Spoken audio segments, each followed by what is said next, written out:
so I went to art school, and then when I finished, I also was a second generation of caricature at Lintask. I worked for 3 years there as well, So for me, nothing else mattered. I knew exactly where my life was cut out to be, So I worked in advertising from 2005 to 2009, and then I was kind of like you, the restlessness of the creative. You want what's next, the next frontier, And this is what led me into, I joined NN24, which is what Sholafimi was talking about in the first, food service and 24 Hours News Channel, was an affiliate of CNN at the time. And the training we had was incredible.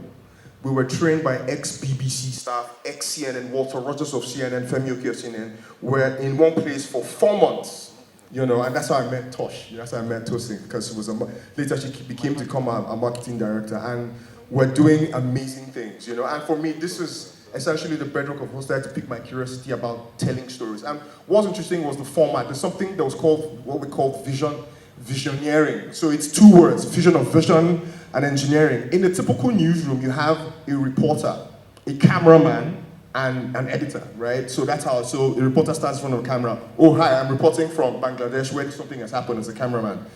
In visioneering, you record, you edit, you film yourself, which is essentially what's essentially happening now. So in 2009, that's essentially how we were trained, So that essentially was the bedrock of everything. But I've always been a restless creative, and I've always looked for the next thing to do. So that's how I started my career. I got into film and television. I was creative director at Red TV, and there we did amazing things, launched shows like the Men's Club and things like that. But I think for me, that there had always been that thing about technology.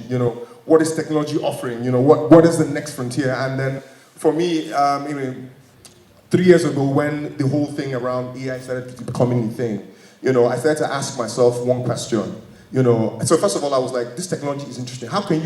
What is this? How are people generating images? Because, if you had worked with Photoshop or if you worked with Illustrator, Cinema 4D, you have to spend time crafting these things. And now with the prompt, with certain lines, you can now, I said to myself, this was like 4 years ago, this is the future. I do not know, but the fact that you can imagine things and you can bring it to life. So for me, I was like, I started to ask myself this question: what is the future of African storytelling? Where does it lie? How do we envision that future? And for me, it was about the future of African story is at the intersection of art and technology. There has to be a marriage at that point. There has to be something that has to give, because at the end of the day, we have so many storytellers. We have so many people who are invested in storytelling, And of course, what I call the burgeoning of the opinion economy, podcasting, I call it the opinion economy, In fact, Denzel Washington said the opinioneers, if you ever saw that clip anyway. Yeah. So this is essentially what led me to start the Naija AI Film Festival, to say, okay, how else can we, how else can we sort of secure that future, seek other ways people can tell stories, By the end of the day, I think for me, at the end of the day, however it is that we commute and we connect with humanity, in whatever sphere we find ourselves, storytelling. Thank you. Thank you very much. Yeah. Just a small correction. Your dad, Babatunde Banjoko, who is my good friend, and Lemi Garioku were contemporaries at the same time. They were actually working with Fela at the same time. Lemi started from the 1970s, so it was around the same time as your dad. I know because we used to go to Madam Aigo Pay just by Euro that time. But I won't say whether I saw your dad or not. Anyway, my next question really is about, because obviously one thing it has done, the liberalization, democratization, demystification, and all the occasions are wonderful. Easy access, creative freedom, but power is nothing without control.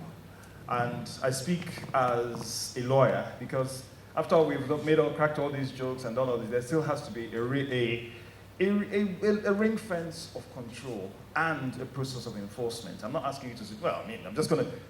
My question would be really, and I would throw this to both of you as well as yourself, because obviously you're creating, anyone who's creating content, and obviously Shoals has worked in governance with a publisher, YouTube, Circle, and otherwise, because, freedom is great.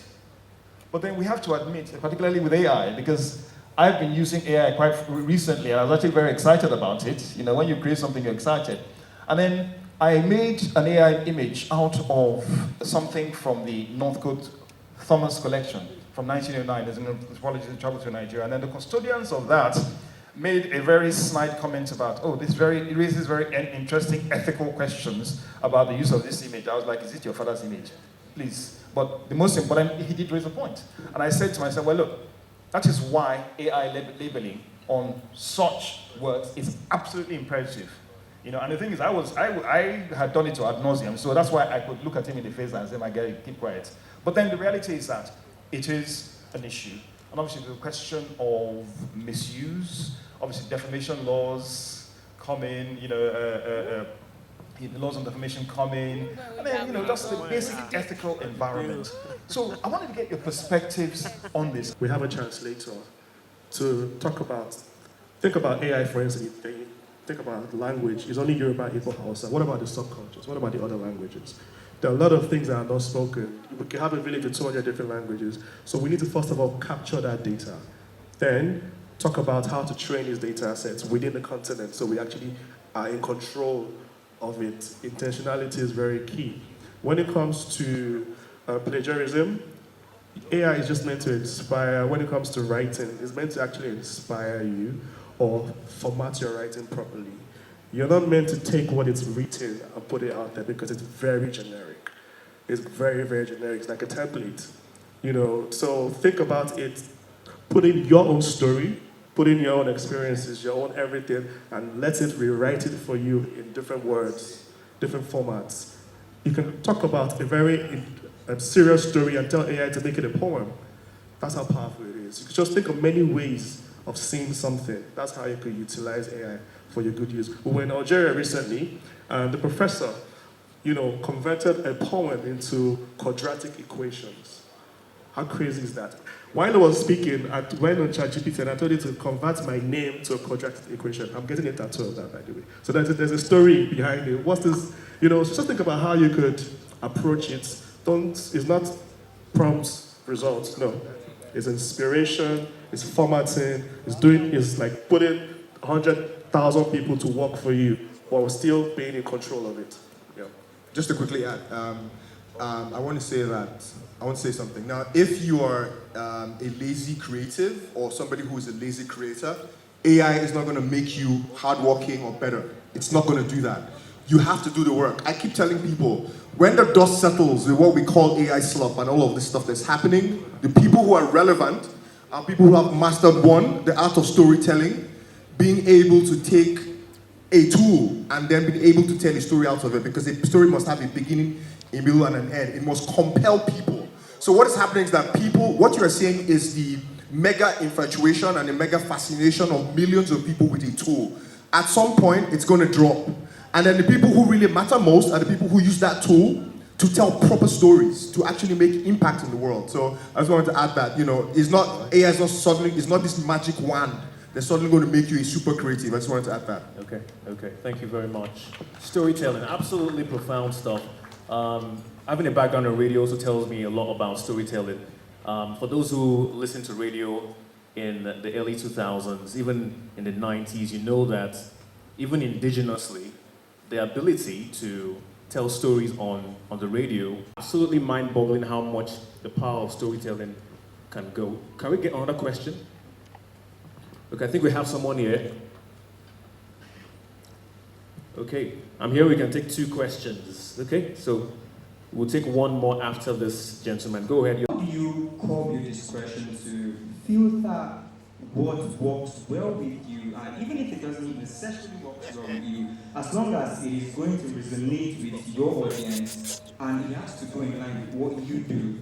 Like, how do you filter opinions of people and, like, with your own discretion, and think of, okay, what can I possibly add to what I am doing at the moment that would maybe make it a bit better or more relatable to people, to my audience, my target audience? If you don't mind, I could give an example. Okay, so take for example, I'm a content creator and my niche is current affairs and politics.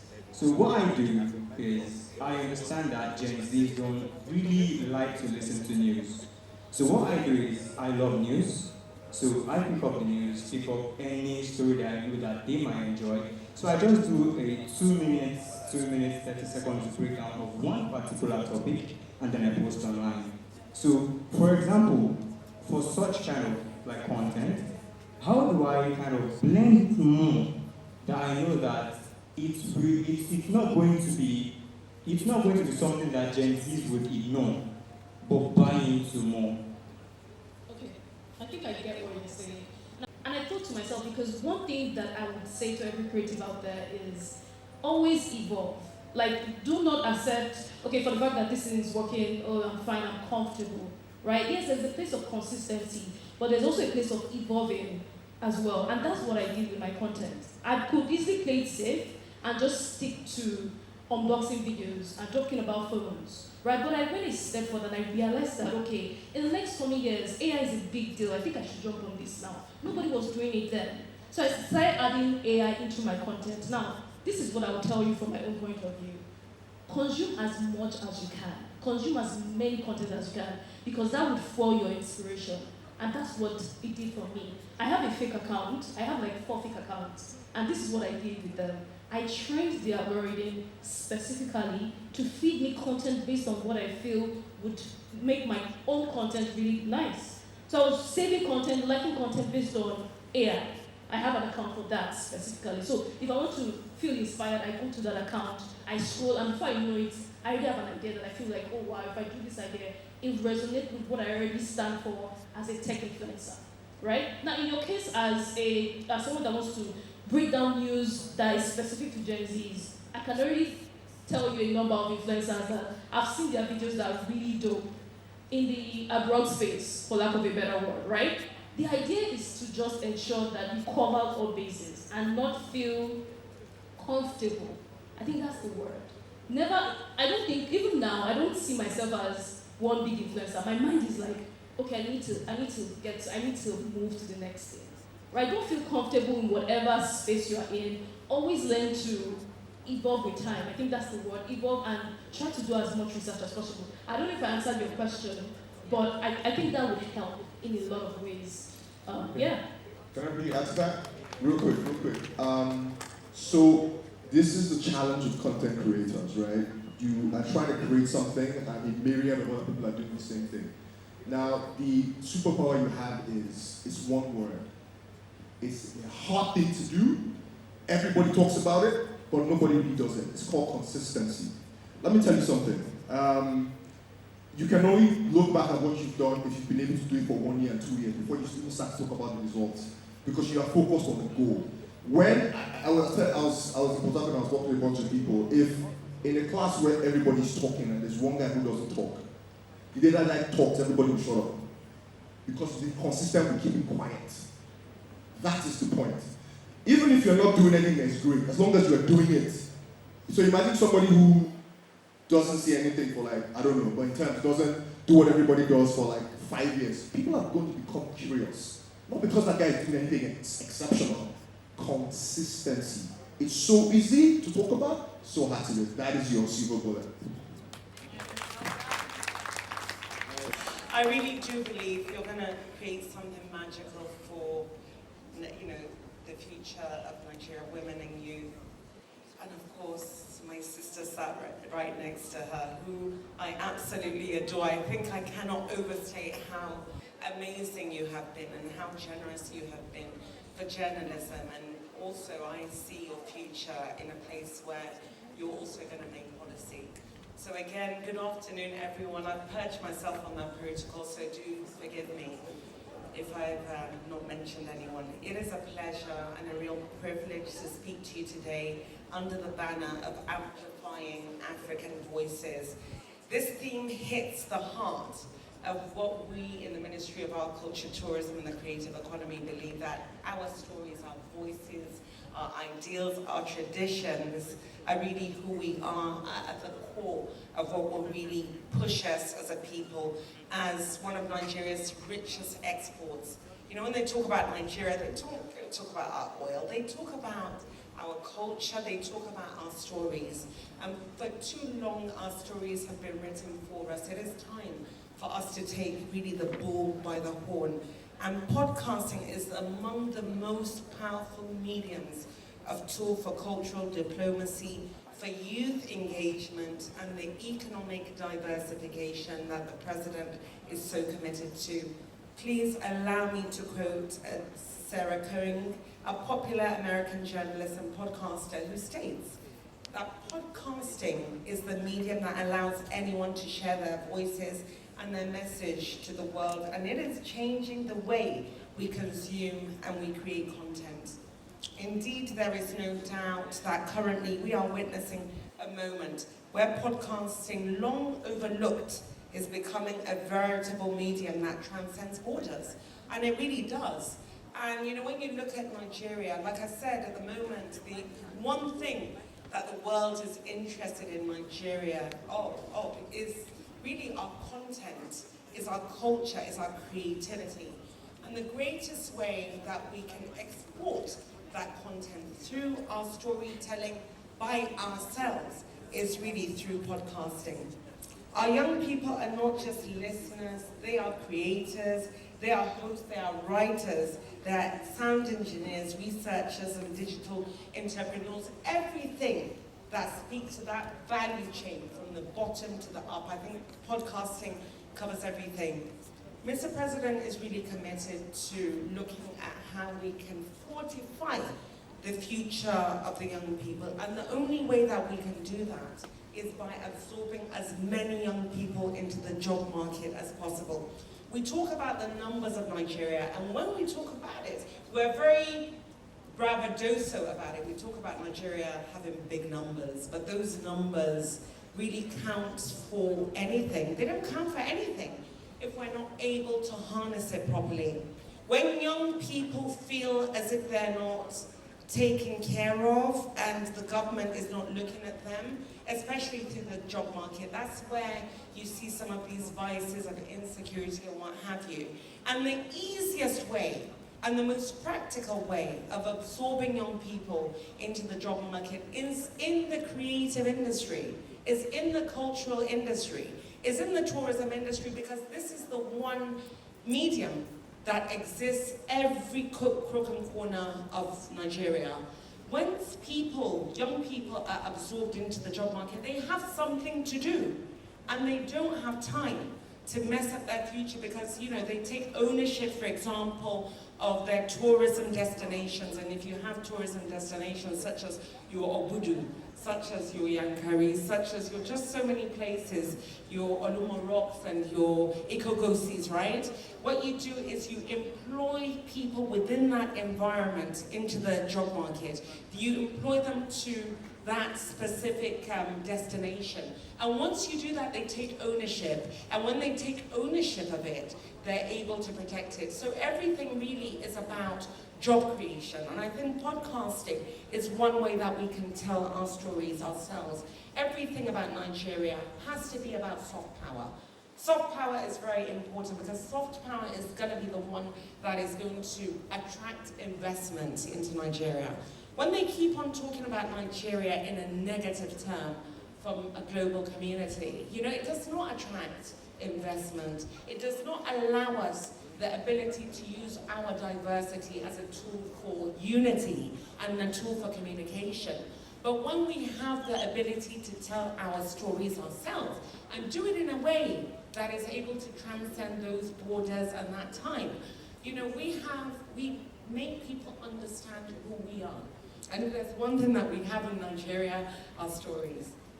Since assuming office as a minister, we have taken a number of very deliberate steps to position Nigeria as African creative house. It has not been easy, because what we did was I felt it was important to start from ground zero.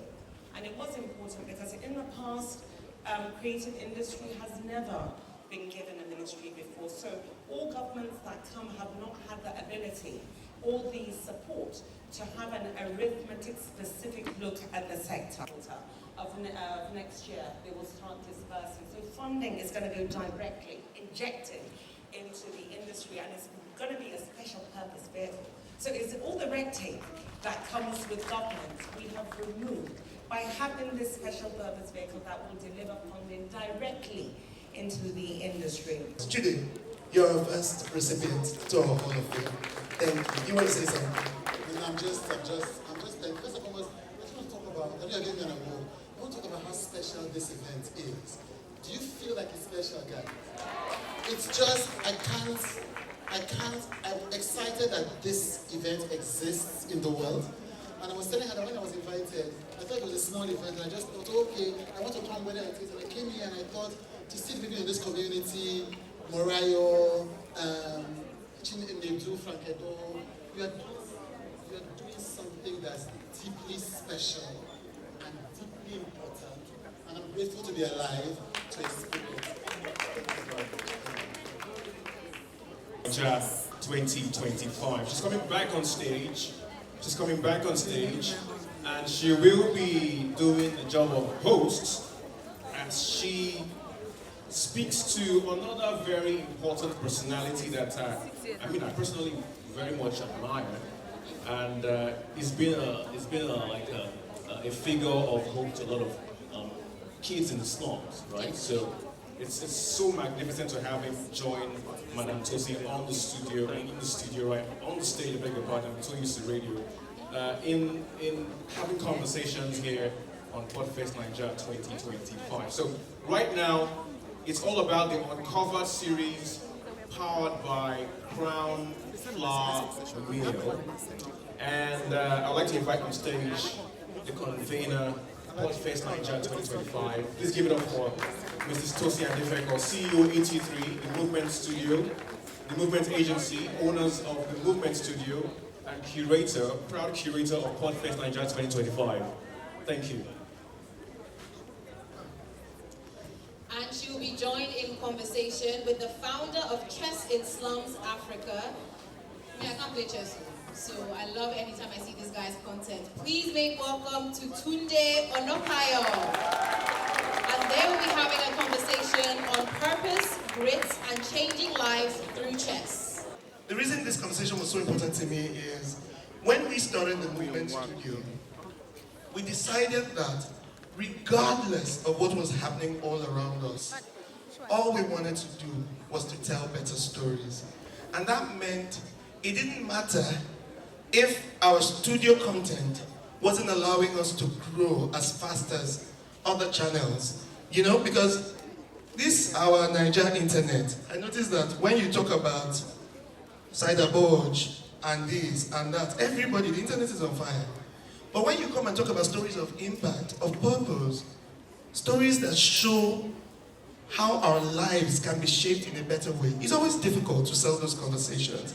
And then, who do you think is an epitome that represents the story of grit, that represents resilience, that represents life being lived in a different way? Who do you think is an epitome of that? I brought you that person today. Ladies and gentlemen, please clap for Tunde Onokayo. Thank you so much, everyone. And for those of you that don't know him, I won't read his entire profile, it's a lot. Go online, do your homework. But I still want to talk about, a few things he's done. Tunde Onokayo is a dreamer, a social reformer, and Nigeria's national chess master. Having grown up in the slums of Ikorodu, he tells his story very easily, fluidly, very vulnerably. He knows firsthand the challenges of children in underserved communities.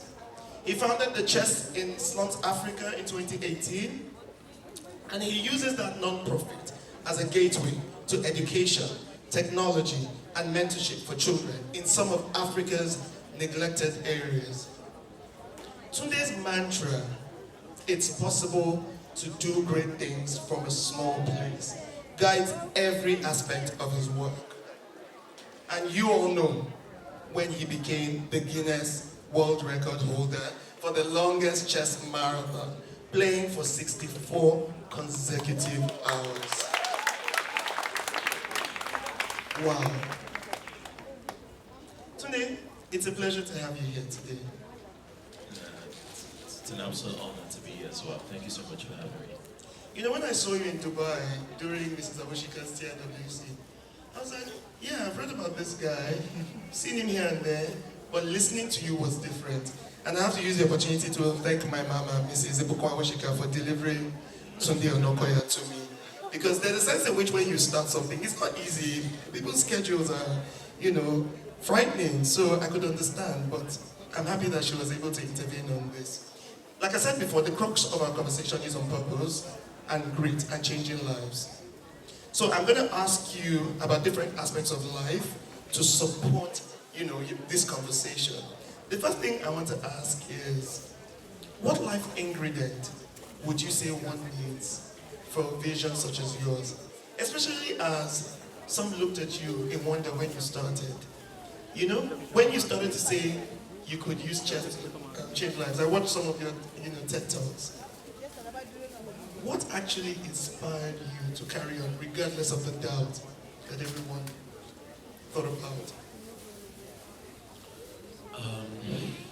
Okay, so thank you so much for having me on this conversation. I'm very deeply honored.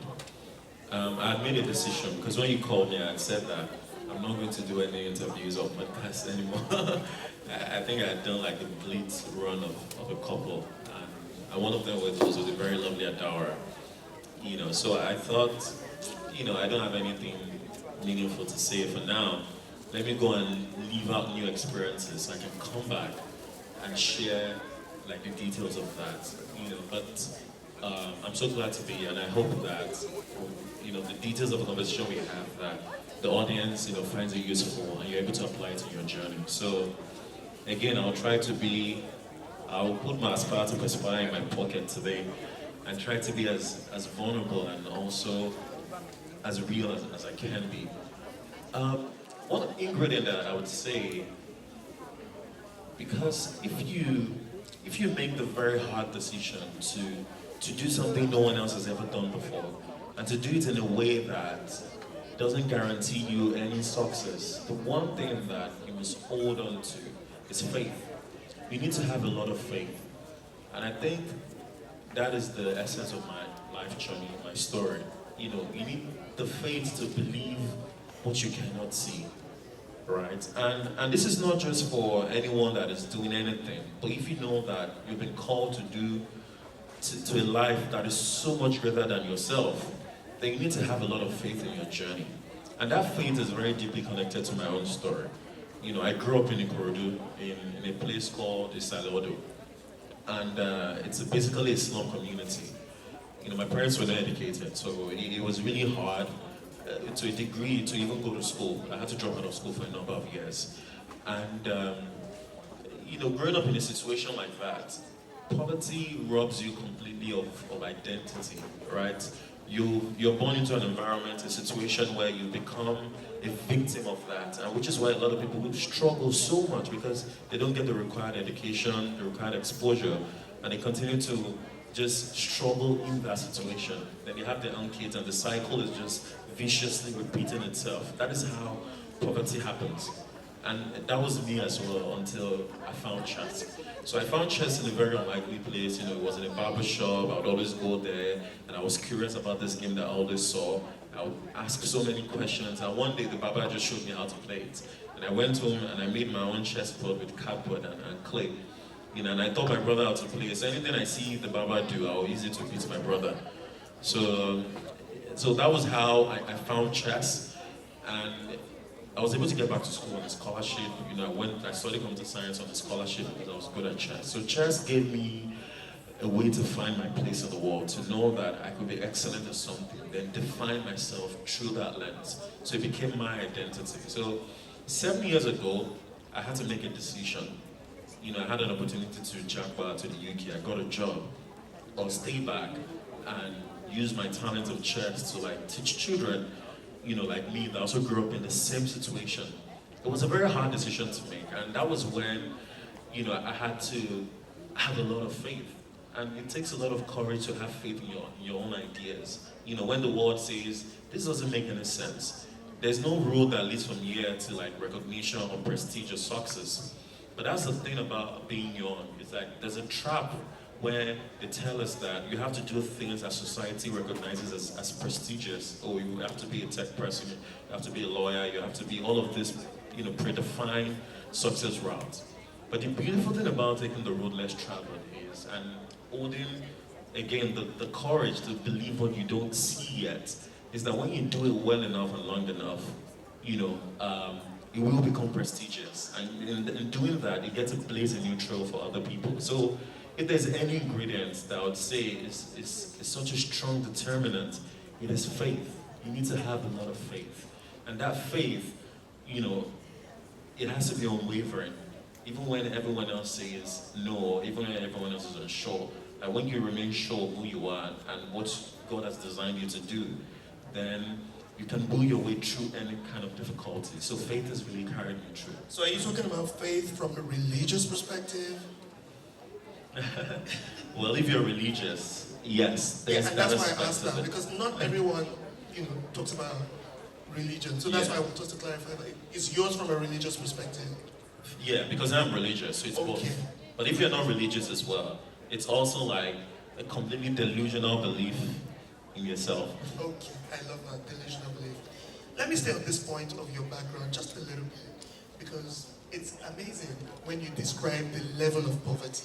Even when I was watching your TED Talks, you said your mom had to offer herself to clean a school or something like that to be able to send you through school. So out of curiosity, do you ever get imposter syndrome? Like, and I'll tell you why I asked that. Because I heard another angle to the imposter syndrome, debacle that says every one of us should have a bit of imposter syndrome regardless. Because if you don't have imposter syndrome, that means you're not in impressive rooms. You're not in rooms that feel bigger than you. And I can quickly share a bit of mine, which is this whole event, pretty much was a brainwave that then turned into, wow, this could be a vision to drive, that then turned into starting to plan it without knowing the extent of what was required to plan it, that then took a life of its own, and then landed me into a big hole last night, and I'm like, oh, I'm dead. What am I going to say tomorrow? So even I started to feel the fear. Now, for someone like you and the background that you described, and now you find yourself on a global stage. Today they're pulling you left, right, center. Last week, I even saw you with Thames. I don't know what you guys were doing, something to it. So, do you ever feel like, what is going on? Tell us about that. Imposter syndrome. What a question. In fact, I still felt it this morning. I still felt it before coming up on this stage. I think it is a part of like our existence as humans. And I think one of the mistakes we make is we always think like imposter syndrome is something that is influenced externally. Like when we see other people that are so good, you're like, oh no, I'm a fraud. I mean, that's easy because maybe that isn't so much of a problem because it doesn't matter how great you are, there's always someone that is better than you. It doesn't matter how successful you are. So that cannot be like a compass for you to be so crippled and to feel so inferior. So that would always be there, right? So you would always have that choice, right? But the more like insidious one is the internal one, right? It's the one that isn't exactly influenced by maybe seeing other people or comparing yourself. And one of the most interesting ways that I was able to frame it was when I was in New York, sometime earlier this year, and I attended Chimamanda's book launch. And when she came onto the stage, she started to speak. And this is like Chimamanda that is well accomplished, right? And she was like, when she started writing this new book, she felt that fear, right? She was unsure, and that imposter syndrome started to creep in. And she said something that I thought was really profound. She says that past excellence doesn't always guarantee new results. Right? Like you have to constantly prove yourself every single day, right? And there's a level of like dedication that you need to have to just surpassing your own height, right? So that is like how I've been able to frame it. Is I've done a lot of great things in the sport. The world record. Earlier this year we took 5 children from some of the worst slums to America. They spoke at the United Nations, they won gold medals, And coming back from that, I felt deep burnout because it was like, if there's a movie, this is the end of the movie, right? You started 7 years ago, all these children, you took them to America, but then the show has to go on. And how do you top that? How do you do that? How do you do more?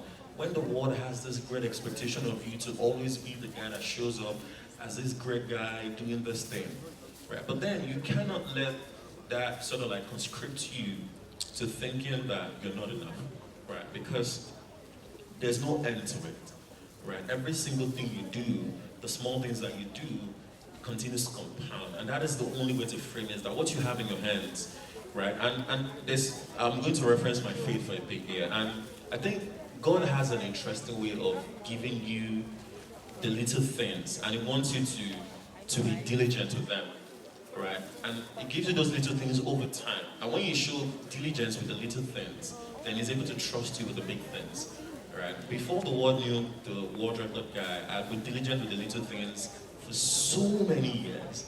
Yeah. So yes, to answer the question, I still feel it a lot of times, but not because I'm pressured by what is external, but because I'm constantly putting myself under that critical lens, like of surpassing what I have done previously. But that in itself is not even healthy, right? The way to like break that is to do the little things in a very small way and to do it excellently, right? And you'd realize that when this bigger stage comes that could be intimidating, you're very much prepared for it, right? I recently, had the honor of speaking in Rwanda at the PMI conference, and it was like a really big conference for people.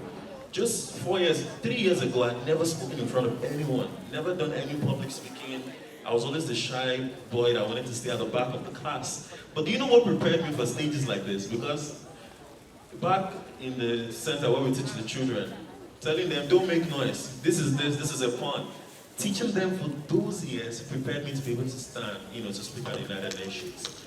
And when you dedicate yourself to the small things, imposter syndrome would always be with you. We all need to constantly think about the fact that we're not here forever. The way we all carry on as if we're here forever, but we should ask ourselves a very pertinent question. Who will cry when you die? Is it just your mother and your father? Or your brother and your sister? Who will cry when you die? If I ask now, who will cry if anything happened to me? Over how many thousand children is impacted? And like Donato said, the fact that you stepped forward is already what? Victory. So, all of you are winners. Do you agree? But one person is taking it home. We know you did a lot. Honestly, we had fun listening to you guys. So I feel like you're all stars in the making. But I'm going to, and please, can you please give these guys a round of applause? Pity we can't show you the videos. Give you time. Our winner for the next big podcaster. Drum roll. Pearly Heart.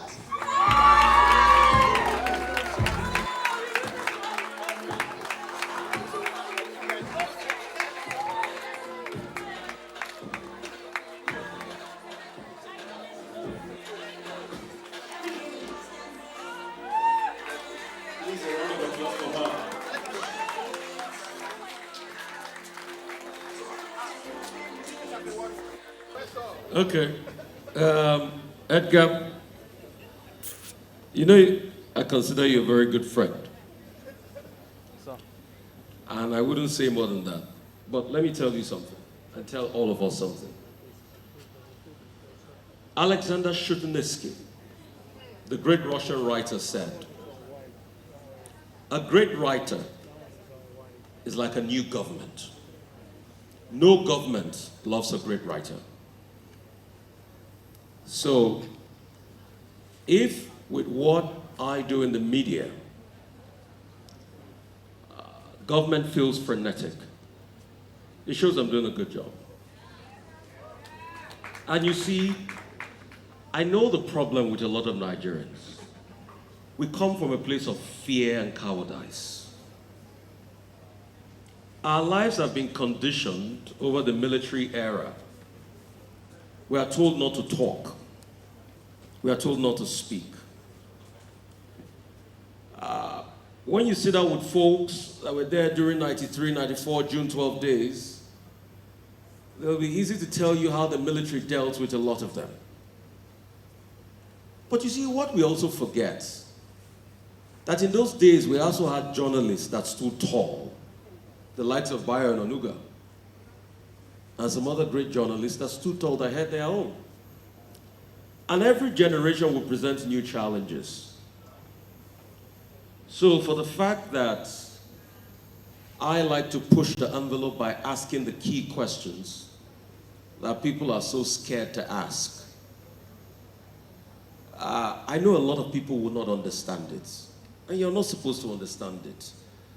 I don't want people to like me. It's not a popularity contest. I don't suffer fools gladly. I don't want you to like me. But you will respect the questions I ask you, because that's what matters. So I don't want you to like me. If I wanted people to like me, I'll probably sell ice cream. All right? So I don't want you to like me. But you have to respect the rigor of the questions. And you see, most of these questions that they say I ask is inquisitions, because I love to learn. It's never from a place of malice, but it's when you have something to hide, you think it's from a place of malice. I'm fascinated about knowledge and projects. I'm one of those people that get excited about reading a new book on a Friday night. So rather than going to somewhere to take 1 or 2 bottles, I'll get excited about reading Nietzsche on a Friday night. Knowledge excites me. It makes my heart skip. Research excites me. It's my nirvana. So when I bring that same rigor on the air, and I use it to question, and people's got things to hide, or they don't want to say, and I press further, and the next thing they say is rude. And Edgar, the reason why we had our tiff, in case you would like to know, is because I didn't see rigor in your disposition. Your disposition lacked a lot of rigor. With due respect, the minister came attacking me. A 10-minute monologue, attacking, eviscerating, casting aspersions on me, my person, my integrity, that I knew nothing. It was a deliberate attack. I get attacked every time. And Edgar, you were the same person when Onokpasa attacked me. And you hosted a party for me. But what's the difference between what Onokpasa did and the minister? And my only response was, let me put a word in, because when it was my time to talk, I kept getting interrupted. And I said, please, if you keep quiet, you'll keep calm, I'll be happy to put a word in. But they said, I said, keep quiet, because people will misconstrue things. And secondly, I also said, while I was being interrupted, go ahead, keep dignifying it, and everybody will see you for what you are. But those 2 phrases gets everybody overboard. They don't see when I was attacked, and they don't see, so it's, you see, I'm sorry to say, Edgar, let me finish. Let me finish. You're interrupting me now. Because you asked for it.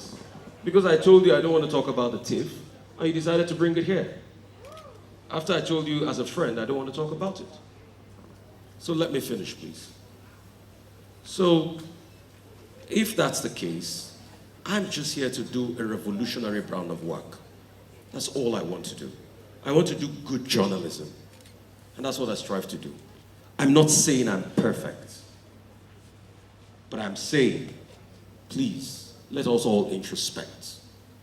If there's anything wrong with my questioning, I'm sure Governor Seyi Makinde was probably wrong today by saying, it's not a big thing to answer the question on a cost per kilometer. I mean, let's build a country where we can interact and do some serious business, not sentiments.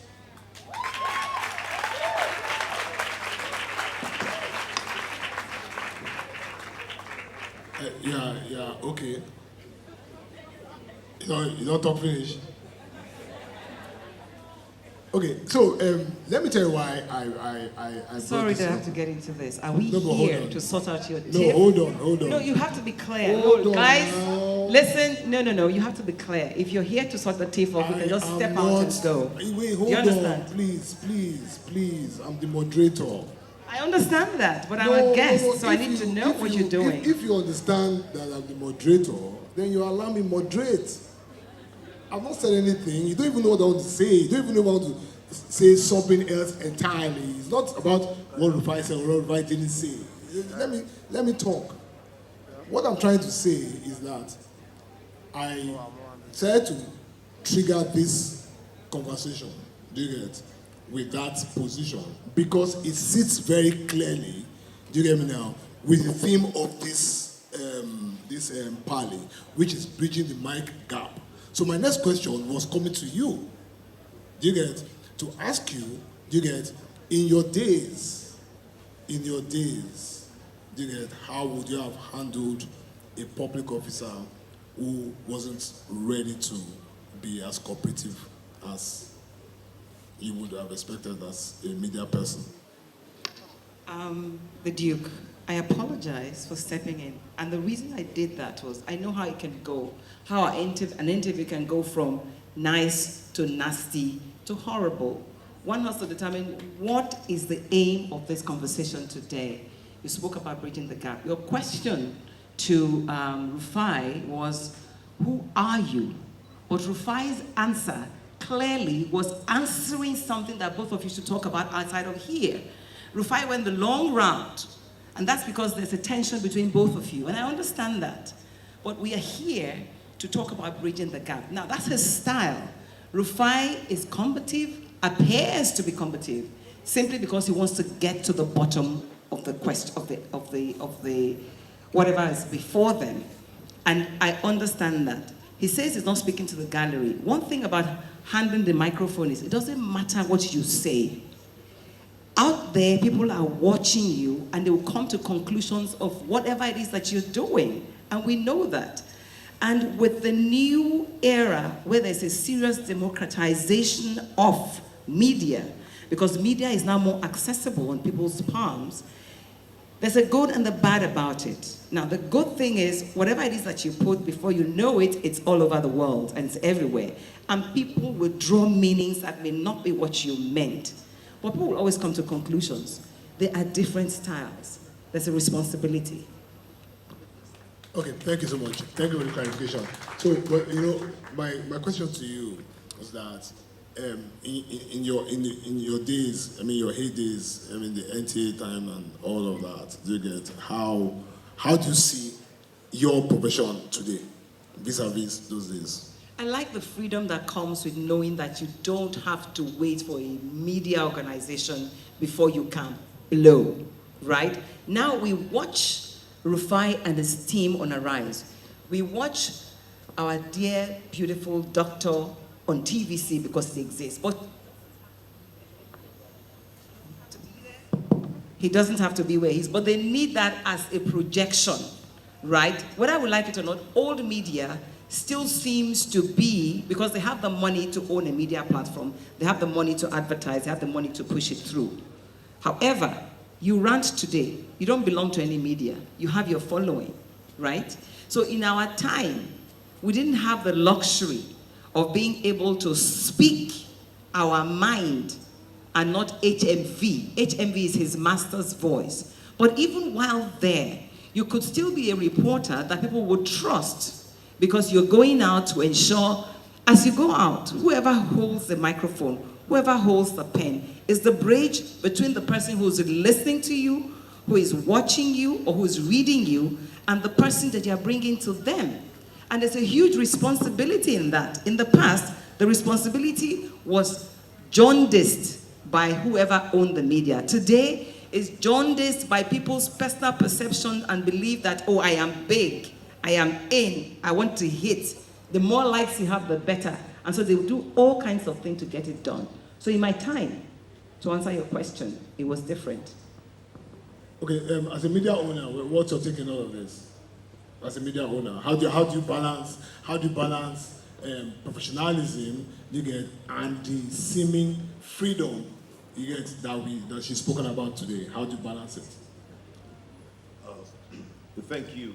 I think they say the more things change, the more they stay the same.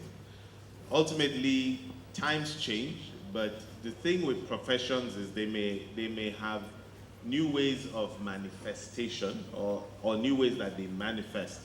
But one of the things that I would say has become more evident in today's world is the need to understand what audience you are speaking to, what medium you are speaking through. Like she said, if you are speaking through a medium that is regulated, there is how that conversation happens. If you are speaking via a medium that is significantly liberalized, that's how that conversation happens. For us, we're in the business of consistently seeking to build an audience, to create a connection with an audience. Now, how that happens, we no longer have the luxury. So, for instance, I'm in radio, but we no longer have we no longer have the luxury to say we would only speak to people via that traditional box set. We have now woken up to the reality that there are people who may never hear us on radio, but they will experience us. So we've evolved into being more focused as a brand that is seeking to establish touch points. So we know there are people who they would only consume us via social media. There are people who have never tuned in to listen to us, but they know us because they've seen interviews we've done with person A, B, C on Instagram, on Facebook. There are people who would never listen to us, but they follow us on YouTube, they watch the videos of things we do. So we're conscious of that, and we leverage on technology and possibilities. So as a policy, for instance, at our station, we always look through different prisms. One of the prisms we look through when, say, we are trying to brainstorm on an idea is, we say, what's in it for digital?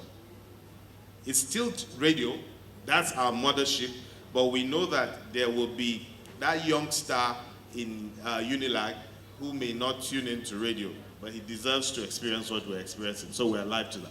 Okay, brilliant. So as a media owner, there's some questions I would love to ask you, but I don't know if it's the right platform to ask you. I'll say I want it privately. Now, so, Murayo.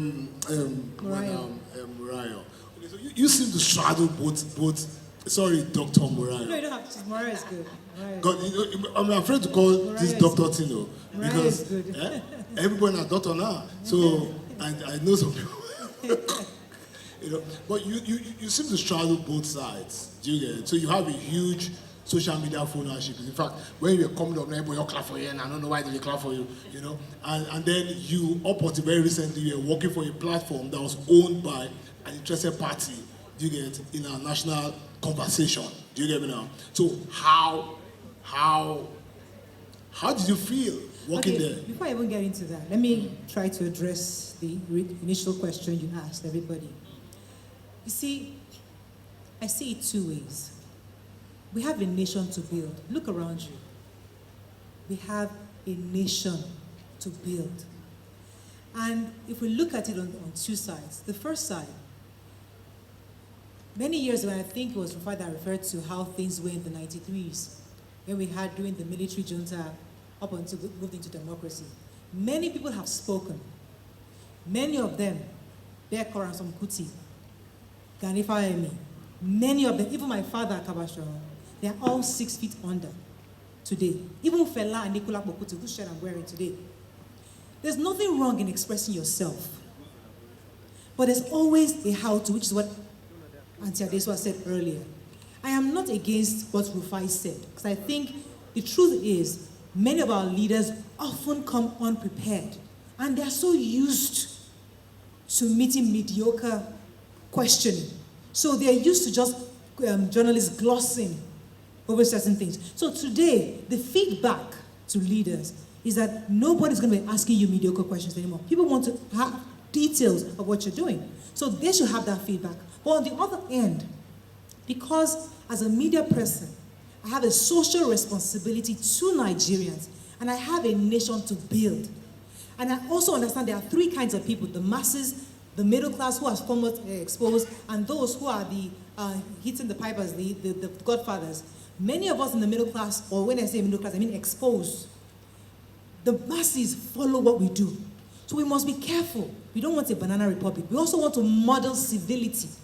We want to model, how do I get you to answer me critical questions, but in a way that's also respectful and dignifying. Not because I don't want to be harsh or mean to get you to talk, but at the same time, I must also be respectful. So, as I said, it's both ways. And he's my brother. And we're in this industry together, and we all have the same stakes. We all want to be part of this development and build this nation. But there are different ways of doing it. Going back to your matter of where I work or where I used to work, or you see, it's not perception. Before, during Jonathan's period, TVC was like the most critical station against Jonathan's government at the time. And we had a lot of viewers. People flooded to TVC. That's really when TVC became really, really big. Because even my show was pretty critical of the Jonathan's government at the time. Now, when things changed, powers changed, and people assumed, because XYZ, so the mentality changed or perspective changed. And no, it didn't necessarily have to change, but it was just perception. Now, I have never felt that pressure of, XYZ owns the station and I can't speak my mind. It has never happened to me. And I think I've shared this a few times where I had the opportunity to meet this owner in his house. And this was many, many years ago, when the early days of the show, when we used to get pressure. People would be calling us, that thing you guys said on TV, please, I don't want to holler, they're just coming for Bodilon right now. And to be shaking, all the ladies will be shaking. Myself and the ladies, they called, Bodilon called, please. And then finally, when I now met Bodilon, I said, Oga, they said you are always calling, disturbing us, saying that you said you will stop us from explaining our views. He said, Mariah, please, I love your show. If I have an issue with you, you hear from two people, my PA, Tunde Rahman, or your CEO. If those two people don't call you, it's not for me, don't mind them, they are cycle fans. So that is somebody who he believes in you expressing your views. So when I was armed with that, I had no business with anybody calling me or putting me under pressure. So it's perception. Perception sometimes is reality. I can't really change people's views. But the truth is, we do our work diligently. I don't. When I used to work there, it was a company that does their work. So yeah, that's how I answer that question. Oh, thank you so much. Thank you. Okay, Patrick. Are you professor? Are you professor? In practice. 45 years practice. Okay, so my question to you is very clear. You have suffered. You suffered? You suffered? No, you have suffered. No, I haven't. You have suffered, and I explained to you. So you are very vocal on social media. Do you get it? I think you're kind of very popular amongst the younger generation because you're very popular on social media. And then when you come out and make those statements, they come at you heavily. Because last time you were on my rant and we had the conversation about the younger people in the comment section told you to bits, and I called you because I couldn't sleep because they were telling me. In fact, they were telling me when I was telling you. So I couldn't sleep because it was getting to me. So I called you and I said, boy, you didn't see in the album, and you said, you don't read comments, So, but feedback to a media person is very key. Very important. So how do you relate that to your job how do you relate that where you blank out that kind of feedback? You're talking about something that concerns me directly. For my mental health, I don't bother with the feedback. But as a professional, when it concerns a national issue, I am very, very scrupulous about determining what the general consensus is about the issue. When I arrive at what I believe to be the general consensus, I weigh it against common sense and good sense. And then I form an opinion, and then I send out my opinion to the public through the mediums that are available to me. So there are two different things. My personal life, I'm not interested in what you have to do because I can introspect without the benefit of external noises. If anybody who needs external noises to introspect about personal things is a deeply troubled person. I'm very self-aware of myself, and I'm very, very arrogant about my status to myself. So I don't need external voices to determine who I am.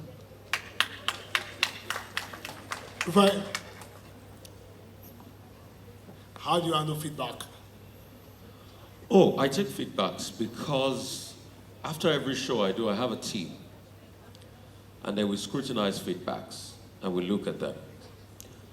There are many forms of feedbacks. And I categorize them. There's pure hate. There are some people that will never like you. There's constructive feedback. All right? There's constructive feedback based on bias. So you need to be able to look at the variation of the feedback when it comes. So, and there's something we do, we call like a surgery, where you watch your tape over and over and over again and play back scenarios and see what you can take out of it.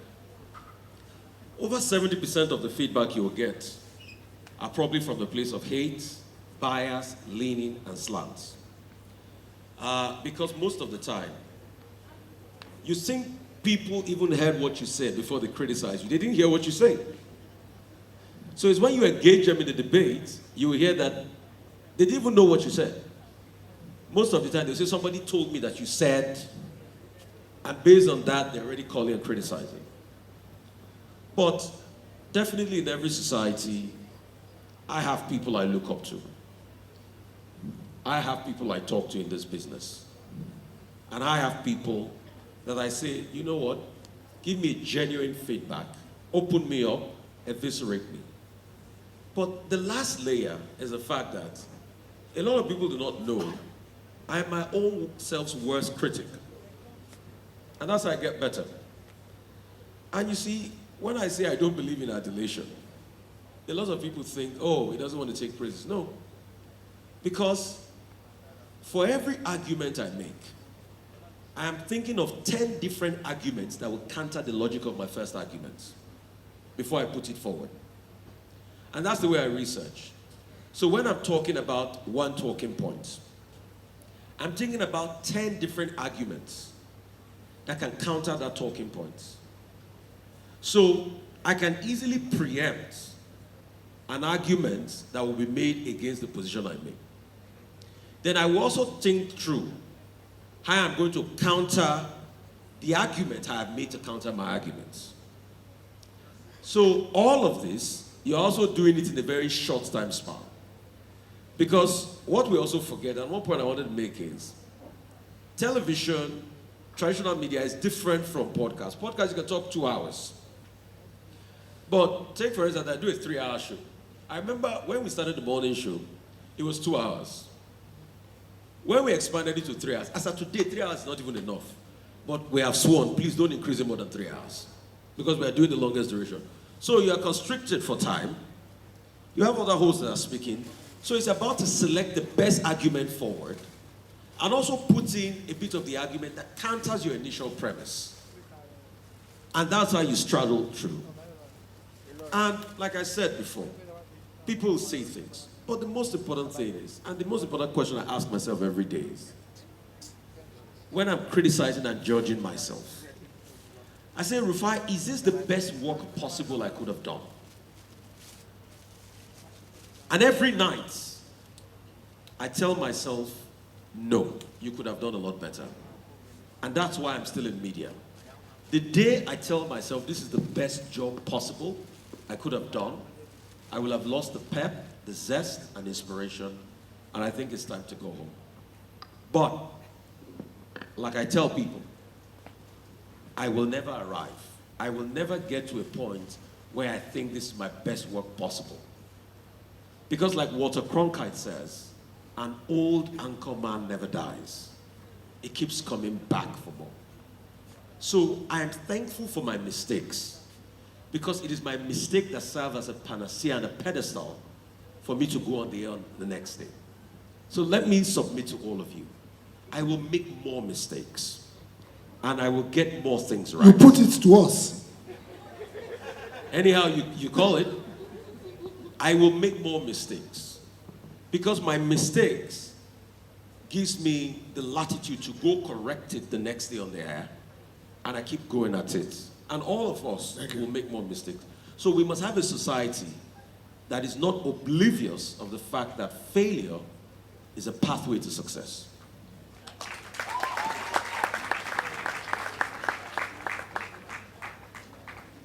Okay, so last words from each of you. But before Recording in progress. Before I do that, I feel that it's just right for me to call on a media titan who's in the audience. Do you get, since she's here, let's just hear from her. Azuka Ogujoba. Azuka Ogujoba is a very, very influential, very powerful media person of the old school, but she's transmuting into the new school. Azuka is one that gave me my opening with this day. Again, it's very influential. Azuka, please just come and say a word. Let's hear you out. What's your own position in all of this? Can someone give me the mic? So doesn't have to. I'm very traditional in my ways, in my style of delivery. I still don't think that social media has reduced our influence. Okay, what I do these days is that some of the celebrities right now, before social media came, they used to shake for us, like they call you, they can't do anything without inviting you. They'll seek for your consent, they'll beg you to publish their stories, but now they feel that they're dealing with their fans directly, they don't need us anymore. But it's not true. Because when this serious issue happens, they still come to you. Like when they need proper counseling, any period they're doing, they still come to you for advice. Sometimes now we charge them. Before we used to do it for free. We'll charge you for consultancy, So I don't think that has reduced anything. I still think I'm still very relevant with my pen. If I want to write, and I don't know I should go to what happened to me recently. Yeah, because we don't make noise on social media. So I had an issue recently with the Nigerian police and a guy called Big Yoladako, because I don't make noise. So he thought I was a toothless, like I was toothless bulldog. So he came for me, and they were shocked the way everything turned out around. My chairman bounced into the whole situation, and we just felt that he went for the wrong person. So I still think we're still very influential. We don't have to make noise and be the social media influencer as they call themselves. Thank you. So I don't know their influencing really. People's attention span is so short. So I just want to leave with 3 very key words. Yes, you're democratic. Be sure of the content that you are sharing. And more critically, there's this word, responsibility. It's response and ability. You owe it to people to take it. It's enough to say, oh, people can criticize me or whatever. Feedback is good only if you criticize. I just want to say one final word to Rufai. Rufai was being professional by asking the right questions. But Rufai went a little bit above. Thank you. Hindsight is always 2020. You don't do. So, Edgar. I'll just speak to the fact that with content being liberalized, it presents a lot of opportunities.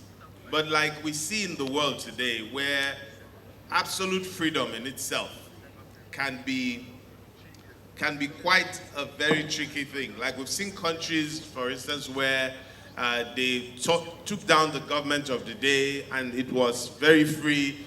Then what starts to happen is what do we do? It reminds me of there's a pop artist, a rapper known as called Heavy D.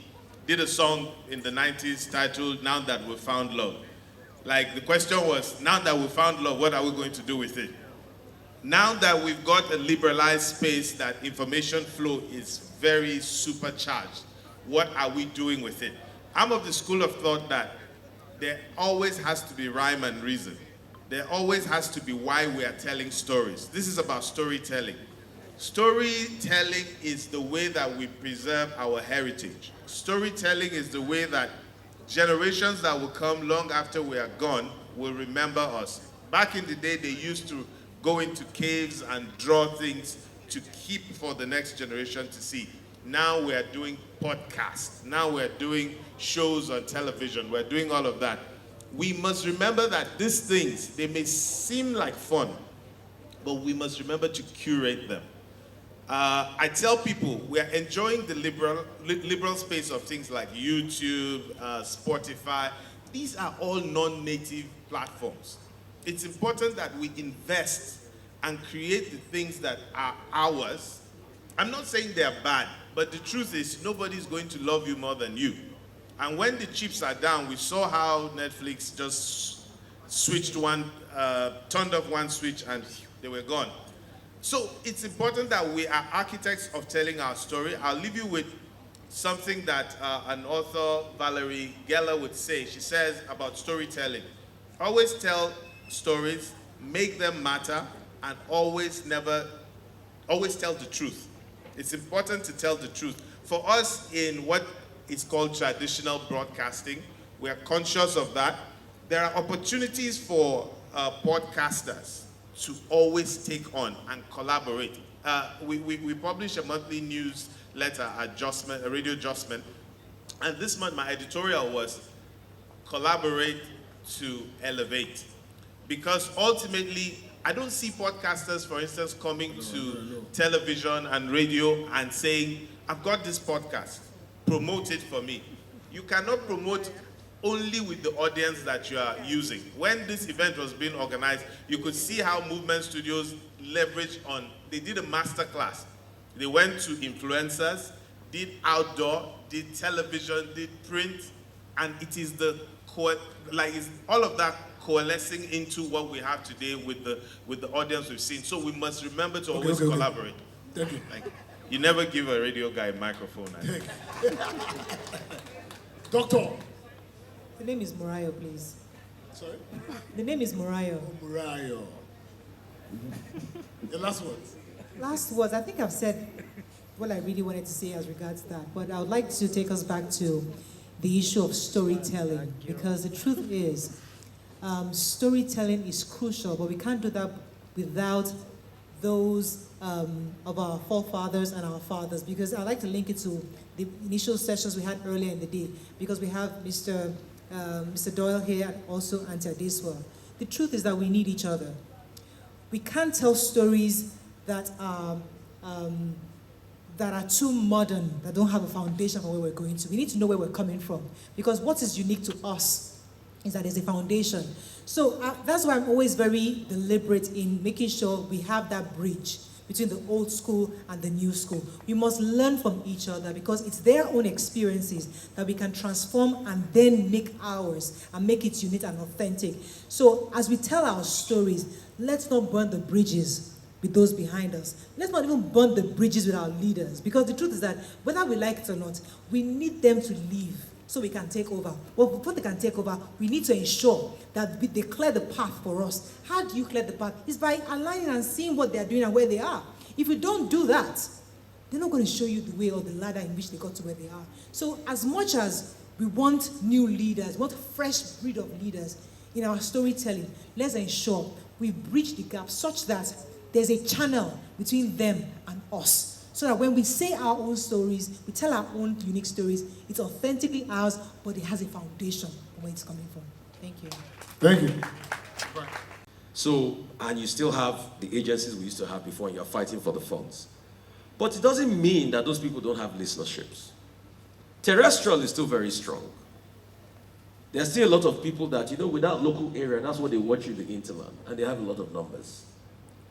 So, my story is the fact that, please, let's not go with this illusion of social media. Let's still build independent personal platforms across board, across radio. Newspaper is still very important. So when people say, oh, because there's one influencer somewhere, I'm sorry, they can't do the work she has done.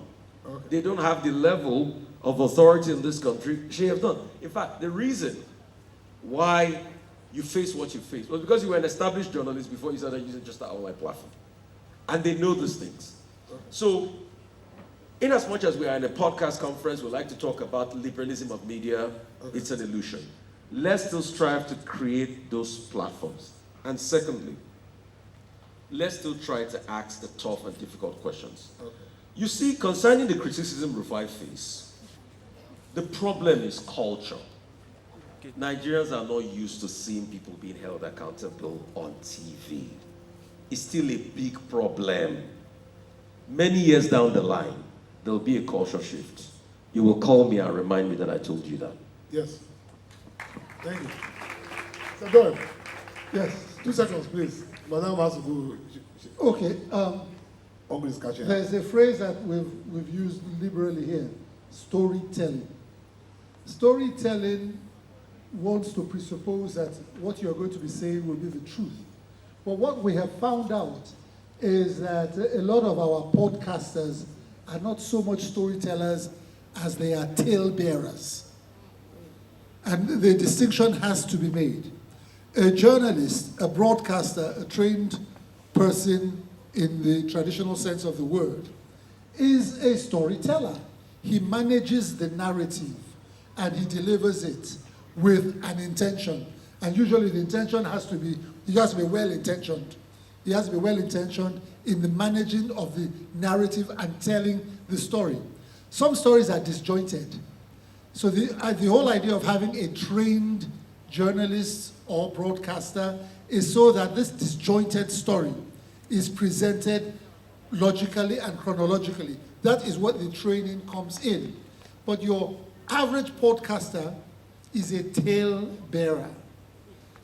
Because there are many stories, there are many things that happen in life when, if not properly reported to the audience, can lead to a world war. So the danger of the podcaster is that the podcaster who has unlimited time on his quote-unquote platform, and when he becomes a tale bearer, he is a loose cannon. He or she is a loose cannon. So it's important that the audience begins to develop filters with their eyes and filters with their ears, and they have to have filters in their mind gate. Because, as I've said, a lot of these people who podcast are, for want of a better word, they have, and again, because the owners of Instagram, Facebook, and what have you, they have monetized hate speech. They have monetized bombast. So a lot of people go there, they are aware of it. Like, for instance, the young lady who said that she wanted to sleep with 100 men in 24 hours. Of course, we knew that she was BS, and I knew it was BS. However, there are a lot of young, impressionable people who didn't see it as BS and would have said to themselves, I'm going to try and do 150 in my own time. So what I'm just saying is that we need to be able to find a way of reaching the audience, because the audience right now is on social media. We need to be able to educate and introduce filters into the ears of that audience. And that is the challenge that we, as trained storytellers, that is the challenge that we have today. And we have to find a way to reach that audience and sensitize that audience to the danger of the talebearer. Yeah, the quality of those you media people are talking to is funny. And that's why you see people like Patrick Doyle says, oh, I don't listen to commentary, I don't, and all of that. You know, when you throw commentary on personal issues. Whatever. When you throw up issues, whether it is Rufai that is throwing up an issue, whether it is Madam Morel throwing up an issue, the feedback you get from the audience can make you just faint. Do you get? You're talking about governance, and somebody saying God punish your papa. You're talking about female empowerment. Someone say mama na shao. You see. So if we don't grow this side, do you get? This side will continue to be impacted. And that's why I'm liking what Tosi and her team have done with this Podfest. Do you get? Because I see it as a very strong vehicle of education of this side. You get? If you do this kind of platforms much more regularly, then young people can come and begin to get educated, begin to get enlightened, begin to understand how people on this side see these issues. So I want to thank you for this. God bless you.